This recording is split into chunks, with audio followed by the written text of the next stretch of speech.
Je te souhaite la bienvenue. Juste avant de commencer, une petite information. Cette vidéo est extraite de l'émission en direct La Ligne Rouge des hauts potentiels dans laquelle tu peux poser tes questions et obtenir une réponse personnalisée. Cette émission est diffusée en direct chaque jeudi soir à 19h, heure de Paris, 13h, heure de Montréal, dans le groupe Facebook privé des élèves de l'Université des hauts potentiels.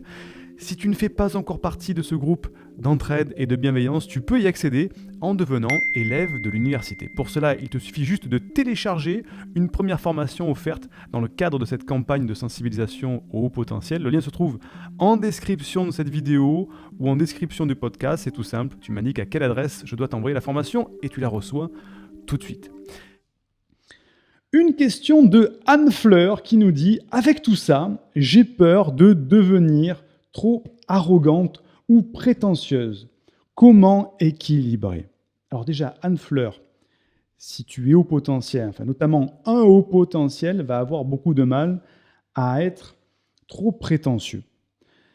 En revanche, alors pourquoi ? Parce que dans le fond de son caractère, dans son fort intérieur, il n'est pas arrogant, il n'est pas prétentieux, le haut potentiel. Il a une sorte de barrière comme ça, il ne peut pas l'être.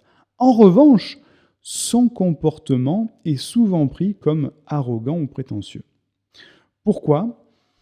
Parce que le haut potentiel a un petit peu du mal, il n'a pas le même fonctionnement que les autres au niveau de la communication, et c'est là que c'est intéressant quand on est haut potentiel d'apprendre à communiquer, parce que la communication, ça s'apprend, et quand on sait communiquer, eh bien, on ne paraît plus arrogant, on ne paraît plus prétentieux ou prétentieuse.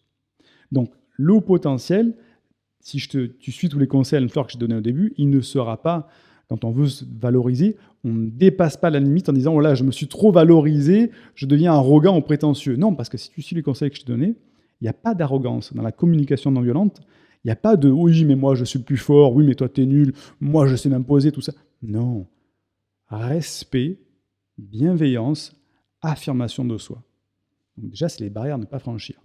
Et dans ce comportement trop arrogant, prétentieux, qui arrive souvent par rapport au potentiel qui ne l'est pas, c'est justement d'apprendre à communiquer. La communication, c'est la clé de beaucoup de choses.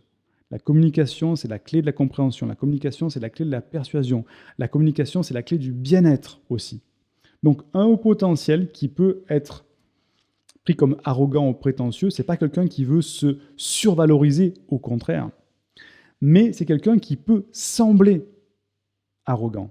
Parce que dans sa façon de se comporter, les codes n'ont pas été bien assimilés dès le début, et c'est la seule façon qu'il a de parler, de transmettre, et ce n'est pas une manière que les normaux pensants apprécient, parce qu'elle semble trop arrogante. Oui, quand un haut potentiel dit « Oui, mais non, moi je sais la solution, c'est ça », et puis tu te trompes, c'est la solution, c'est ça, vous vous trompez depuis le début.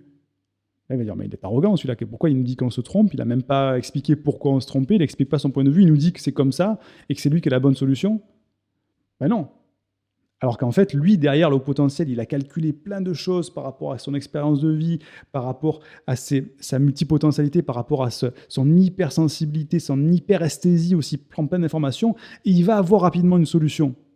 Il va chercher dans ses archives, hop, il modélise, il synthétise. Oui, voilà, la solution, c'est ça. Arrêtez-vous, vous cherchez n'importe quoi. La solution, c'est ça.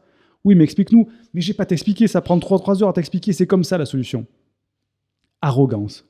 Alors qu'en fait, il faudrait qu'il communique. Amener la solution de manière beaucoup plus diplomatique. Et c'est là que la communication devient tout intéressante. Donc là, je ne peux pas faire un cours de communication, Anne Fleur, mais tu comprends le principe.